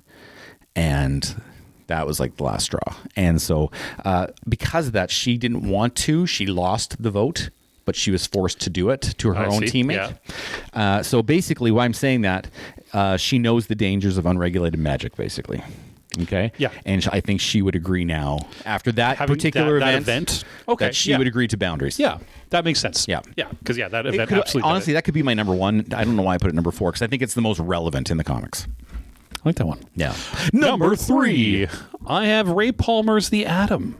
Oh. Yeah. Oh. Another scientist, obviously. Yeah. But the Atom is a very pragmatic superhero. He's very efficient in his solutions, right? He almost comes off as boring, right? And from what his side is, because he has that, he's just a very more controlled approach to superhumans, and I think that would fit very well into being agreeable to join how that control looks and how superhumans should control themselves and not be out crazy and do everything with the power. Like he's very much that power responsibility type of thing, right? Yeah, and I think that's a trend we're going to see kind of in this the scientist peoples. Yeah, it's a lot of the same type of group. Yeah. So I after these 3, I tried to mix it up at the bottom, but they, I think he'd be one of the first to join for the Atom. Yeah. Number 3, a different Atom. Yeah. Captain Atom. Does that count? Are we close? No, they're 2 different people. Yeah, I know. Captain Atom is basically a nuclear bomb. Yeah. That is in a superhero. A reference one particular story, which is a great movie too, and it's Batman and Superman. It was written by Jeff Loeb. Public enemies, and so Superman and Batman became outlaws because Lex Luthor was the president.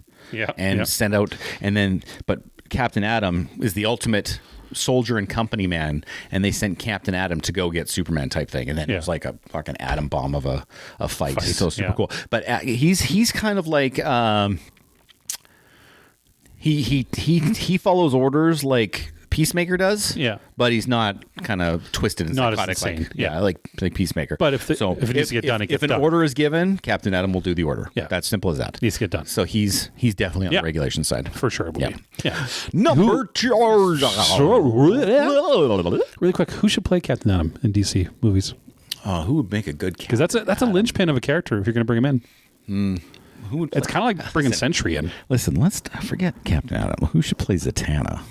Because listen, Zatanna. Who's going to play Zatanna? Dark hair, younger or older? Alexandra Daddario.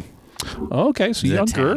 Zatanna. Yeah, I can see that. You're going younger Zatanna. Yeah, I want someone in their 30s. Yeah, I want someone. I want someone in their 30s. No, that'd be a good one. Yeah, yeah. Because you have to have the dark hair. Yeah. Preferably black. So she have to dye it black. Yeah. She's played a witch before. True. So I kind of like it. No, Zatanna. I like that. I don't know Captain Atom. Captain Atom, you'd need like Alan Richardson would be a good Captain Atom. Yeah, well, that's exactly who I was thinking. Right, just a You know big what I mean? go-to. Yeah. Number 2. Kind of going along your lines, I have Rick Flag. Yeah, Rick Flag. Right. Yeah, I mean he's the poster boy for the either senior or junior. Yeah. Junior, yeah. If you're going movies, junior a little less, senior a little more. Yeah. But you know they led both incarnations of the Suicide Squad, dad and son. And yeah, he's just the leader of the team. Whatever, Amanda Waller says, he already works for the government. He already leads the superhero. He understands, because it's all evil people he leads, the need of the control.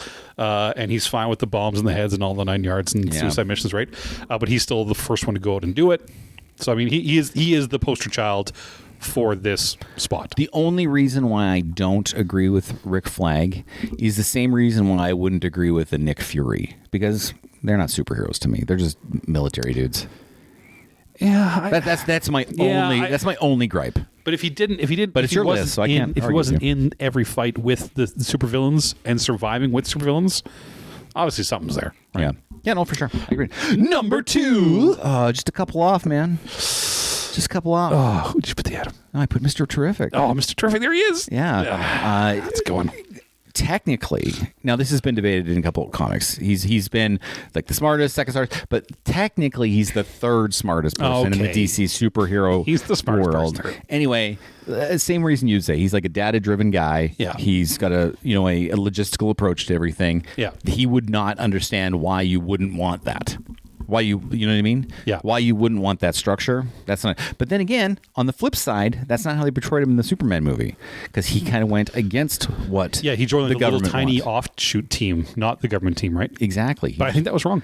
Yeah, I think it was the wrong take. Yeah, I because think it was too. terrific, but he's still awesome in this show. So I like that too. And now we go to number one. That was very Kermity. yeah, which is it's back. I watched it. I did too. Did you watch it? What did you think? Listen, they did the opening, and that's all. I was know. like, I'm like perfect. Yeah. And it was very much what the Muppet Show should be. Loved it. Sabrina Carpenter was fine. Yeah, I liked it. it was very good. Yeah. Go. Number one. Batman. Yeah, this is the one we're going to argue about. This is the one we're going to argue about, man. Yeah.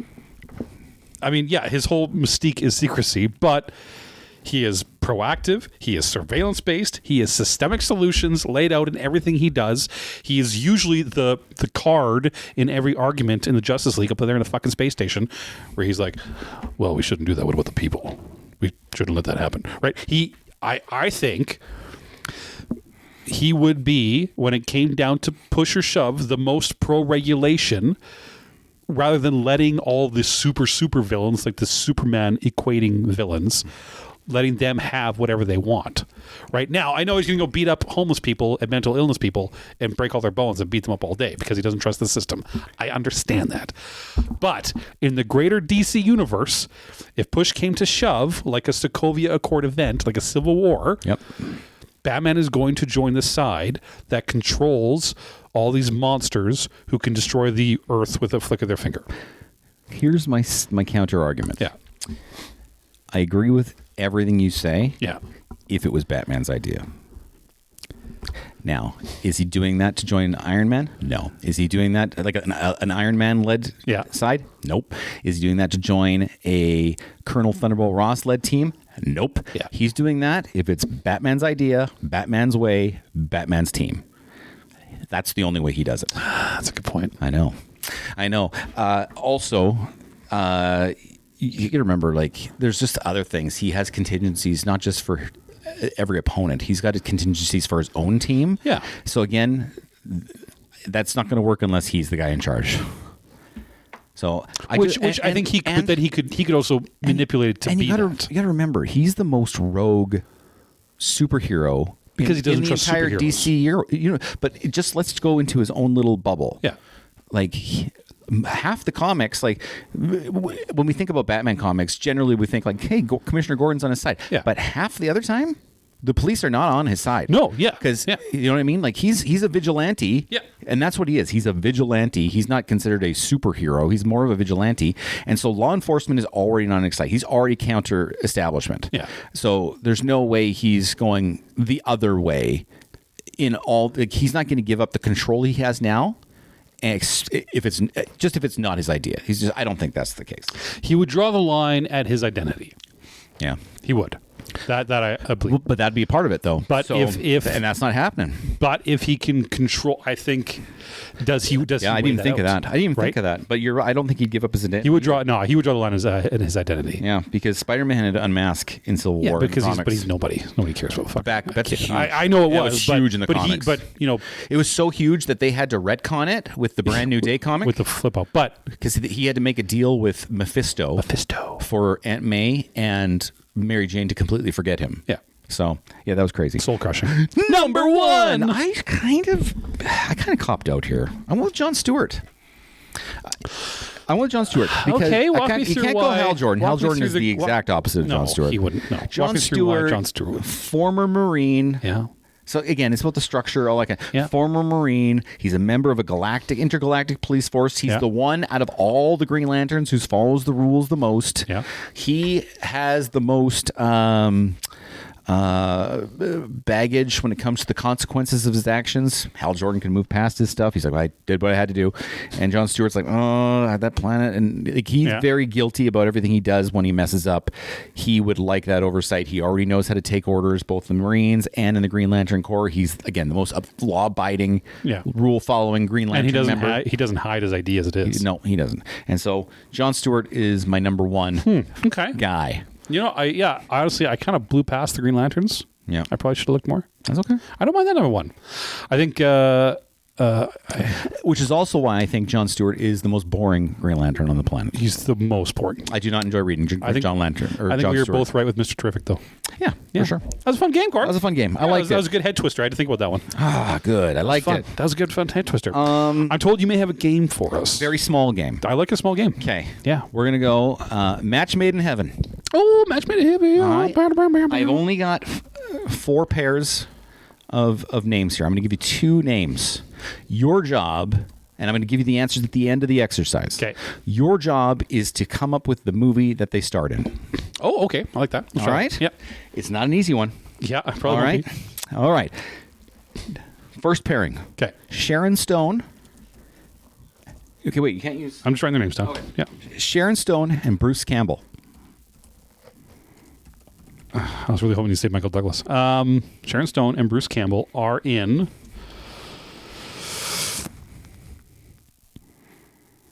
Evil Dead 1? The first Evil Dead? Is that your answer? Yeah. I'm not going to tell you the answers I until think the it's- end. I think it's the first Okay, Evil type Dead down she your was in. answer. I think it was the first one she was in. Okay. All right. Second pairing. Gary Sinise and Leonardo DiCaprio. Leo. DiCaprio. What's Leo been in lately?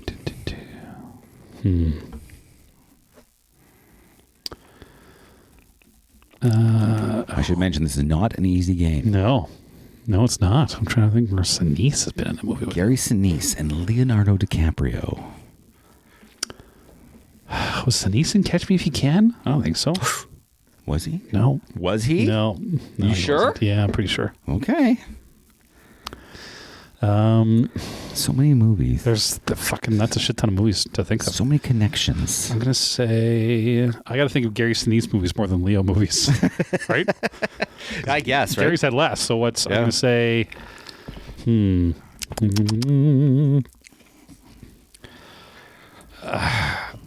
I'll put it down as a holder for now. Okay, I'm but- sorry that you couldn't get it, but this is very hard. I want folks at home, very hard game. Pairing number 3. Lance Hendrickson and Russell Crowe. This one I feel like I should know better more with Lance Hendrickson. It's gonna be an older one. Are you typing down your answers? Maybe you should just type your answers in secret That's how I'm just typing them down. instead of tell me. Tell me when you're done typing your answer. Done. Final pairing. Yeah. Fan favorite of the show, Keith David and Gene Hackman. Keith David and Gene Hackman. That's a good one too.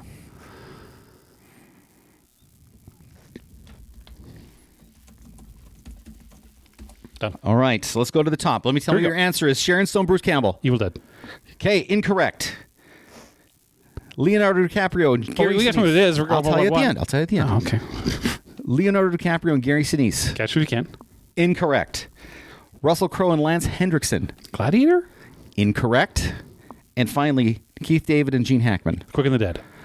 This was a trick question. All of these people are in Quick of the Dead. The whole exercise was Quick of the I was Dead. kind of right. I kind of got it at the end. You kind of got it at the Yes. end. This is a secret segue into my third What You Watching list. It's a great movie. Because Quick and the Dead is directed by Sam Raimi. I just finished watching it because I finished watching Send Help, Yeah. Sam Raimi's new movie in theaters. You mentioned it earlier. Yeah. So I wanted to do a secret segue into it, and this was like my it. idea.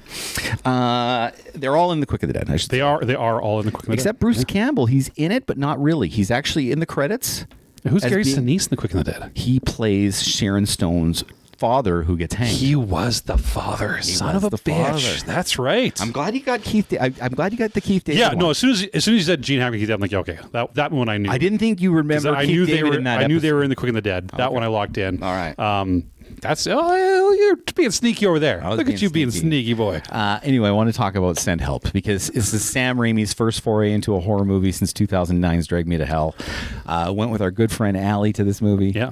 And it was pure Sam Raimi gold. It's good, eh? Blood fluids all over the place. It was just a great survival show. comeuppance, cheering for the underdog, and like I said, just the classic Sam Raimi like framing shots and fluids and gushing. It was just fantastic. So give me the outlet. What's 9 out of 10. movie? Or sorry, yeah, that's good. But give me the synopsis. Okay, the summary so kind of a greasy girl played like Rachel McAdams. Is in this office and she works for this guy and she's expected to get a promotion, but that guy passes away. Company goes to his son. His son is like a smarmy young guy. He gives it the promotion to his golf buddy, and they're all dicks to this chick. She does all their work. And they all take all the credit for it. They put her name on it, and they put their name on it. And they take her work, and nobody likes her. They think she smells. And anyway, long story short, she's the one who makes the company run, though. Yeah. And so they need to invite her on this Hong Kong mission or trip. So they're on a private plane. Plane crashes.